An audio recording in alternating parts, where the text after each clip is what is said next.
जय हिंद दोस्तों। रीट के जो कैंडिडेट है वह अपना फॉर्म भरते समय कौन सी लैंग्वेज चुने उस बारे में हम बात करेंगे, स्पेशली हिंदी और इंग्लिश। संस्कृत वाले इश्यू पर मैं बाद में बात करूंगा।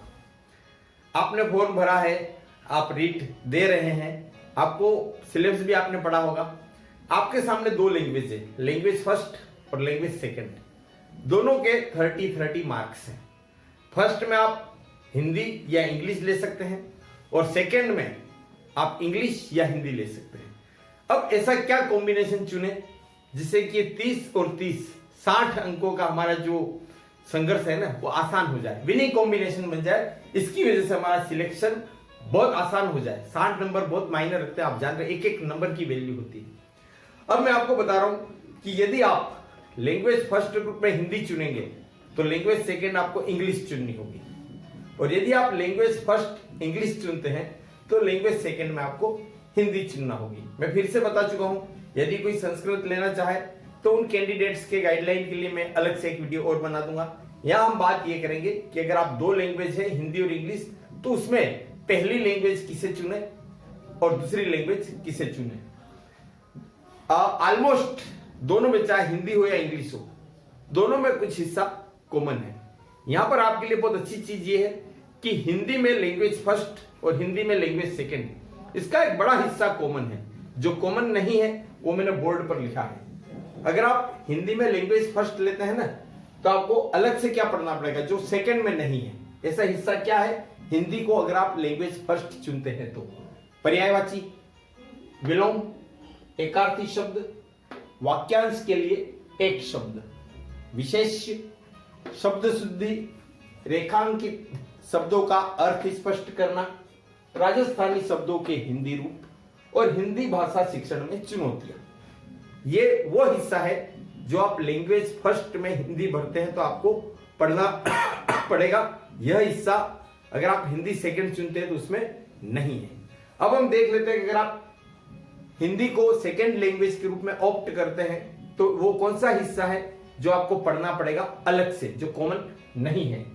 वर्ण विचार, वर्ण विश्लेषण, शब्दों को शब्दकोश क्रम में लिखना, यानी वो अल्फाबेटिकली है ना, शब्दों के मानक रूप लिखना, क्रिया, क्रिया विशेषण, कारक चिन्ह, राजस्थानी मुहावरों का अर्थ व प्रयोग, और भाव सौंदर्य, विचार सौंदर्य, नाद सौंदर्य, शिल्प सौंदर्य और जीवन दृष्टि। आप देख सकते हैं कि आपको दिखने में ऐसा लग रहा होगा कि बस पोर्शन तो ये, आप बाकी सब हिस्सा आपको पढ़ना है। अगर आप फर्स्ट लेंगे तो ये पढ़ना है और सेकंड लेंगे तो ये पढ़ना है। कंपैरेटिवली आपको फर्स्ट वाला पोर्शन इजी लग रहा होगा, लेकिन बहुत सोच समझकर, बहुत एनालिसिस करके मैंने आपके लिए सजेशन ली है कि अगर आप इंग्लिश लेते हैं तो इंग्लिश फर्स्ट काफी इजी है और इंग्लिश सेकंड काफी टफ है, और दोनों में जो कॉमन पोर्शन है ना वो बहुत कम है, नहीं के बराबर है। तो ऐसे में हम देखते हैं कि हिंदी फर्स्ट और हिंदी सेकंड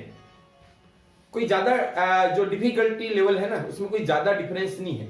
लेकिन इंग्लिश में जो आप फर्स्ट पेपर लेते हैं तो उसमें काफी हिस्सा वो है जो आप अपनी स्कूलिंग में बहुत इजी वे में पढ़ते हैं, क्योंकि हम राजस्थान के कैंडिडेट हैं। स्पेशली हमारे यहाँ, स्पेशली मेवाड़ और वागड़ में इंग्लिश का थोड़ा सा लेवल बच्चों का कमजोर रहता है, और गलत लैंग्वेज के चुनने की वजह से उनके सिलेक्शन में भले ऑप्शनल एसएस या साइंस वगैरह में अच्छे मार्क्स लिया हुए पर यहाँ पर वो मार्क खा जाते हैं और उनकी मेरिट डिस्टर्ब हो जाती है।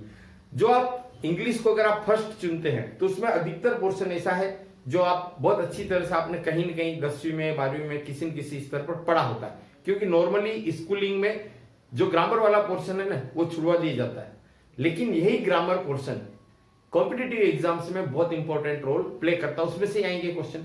तो मेरे सामने इंग्लिश का भी सिलेबस है और हिंदी का भी सिलेबस है, और मैं देख रहा हूं कि अगर आप इंग्लिश को सेकंड लैंग्वेज के रूप में चुनते हैं तो आपके उसमें काम की चीजें खाली इतनी रहेगी, मॉडल ऑक्सिलरीज वो एक ऐसी है, मॉडल्स वगैरह जो आपके इजी पढ़ेंगे, ठीक है। बाकी कुछ उसमें इजीनेस वाली बात नहीं है। और अगर आप इंग्लिश को लैंग्वेज फर्स्ट ग्रुप में लेते हैं तो सारी चीजें आपकी फेमिलियर है, आपने कहीं न कहीं पढ़ा है, आपने 10वीं 12वीं के एग्जाम में ऑब्जेक्टिव क्वेश्चंस में उस ग्रामर पोर्शन को सोल्व किया है।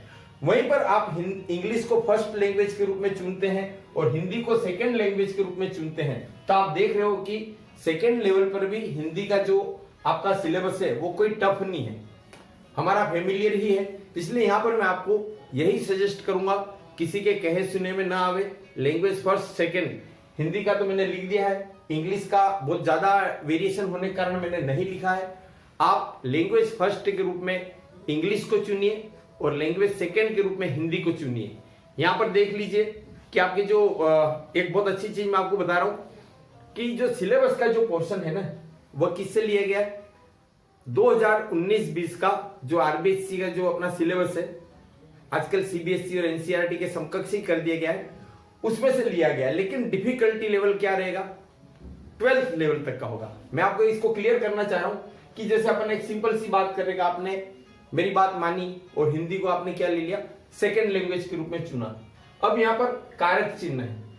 अब मान लीजिए कारक चिन्ह 6ठी 7वीं 8वीं में है, लेकिन आपको पढ़ना कहां से, आपको 12वीं 11वीं 10वीं या जो भी सीनियर सेकेंडरी में जिस हाईएस्ट लेवल पर कारक चिन्ह जिस कक्षा में है वहां से पढ़ना है। डिफिकल्टी लेवल आपको 12th तक का रखना है और सिलेबस किसको तैयार करना है, 6 to 8 में।